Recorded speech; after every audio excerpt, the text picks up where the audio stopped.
हमारे जीवन में बड़े बूढ़े प्रशिक्षित लोग सदैव एक बात कहते हैं, धैर्य रखो। दो ही शब्द हैं, किंतु कितने विशाल है इस बात को समझिए। एक छोटा सा शस्त्र लीजिए और एक विशाल से पर्वत पर निरंतर प्रहार कीजिए, धैर्य के साथ ये कार्य कीजिए। एक दिवस ऐसा आएगा, उस विशाल से पर्वत में आप एक मार्ग बना देंगे। कोई धनुर्धर जब अपनी विद्या सीखता है तो उसे भी धैर्य रखने की आवश्यकता होती है। स्वयं को समय देना पड़ता है, तब जाके धनुर्विद्या वो सीखता है। ऐसे ही हमारे जीवन में भी धैर्य सबसे अधिक आवश्यक है। परिवार में धैर्य रखोगे तो धीरे धीरे अपने आप प्रेम बढ़ेगा। समाज में धैर्य रखोगे तो धीरे धीरे ये समाज आपका सम्मान करेगा। यदि स्वयं के जीवन में धैर्य रखोगे तो अपने आप आत्मविश्वास बढ़ेगा, स्वयं का विकास होगा, जीवन में सब कुछ होगा, धैर्य के साथ होगा। धीरे धीरे हो सकता है किंतु होगा अवश्य। बस धैर्य रखें, क्योंकि धैर्य ही सबसे बड़ी पूंजी है। आइए और मेरे साथ प्रेम से कहिए, राधे राधे।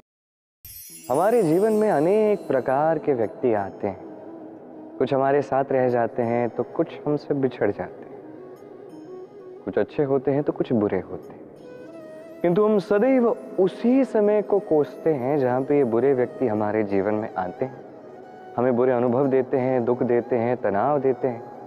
हम सदैव उसे बुरा भला कहते हैं। किंतु क्यों?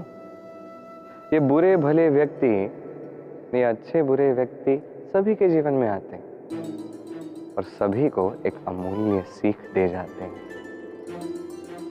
अब आप स्वयं ही सोचिए, जीवन में जब पहली बार आपने अग्नि को स्पर्श किया तब आपको यह सीख प्राप्त हुई कि मुझे अग्नि से थोड़ी दूरी रखनी चाहिए। फिर धीरे धीरे आपने सीखा कि कैसे इस अग्नि को नियंत्रण में रखना चाहिए। फिर आपने सीखा कि कैसे इसका उपयोग जीवन में करना चाहिए, चाहे अंधकार में प्रकाश पाने के लिए हो या भोजन पकाने के लिए। इसी प्रकार ये बुरे व्यक्ति जो जीवन में आते हैं, कुछ सिखा कर जाते हैं, उनका आभार व्यक्त कीजिए। उनके विषय में बुरा सोचने की या बुरा अनुभव करने की आवश्यकता नहीं है। बस वो सीख प्राप्त कीजिए, सकारात्मकता के साथ जीवन में आगे बढ़ते जाइए। कोई नहीं जो आपको रोक सकता है। आइए मेरे साथ प्रेम से कहिए, राधे राधे।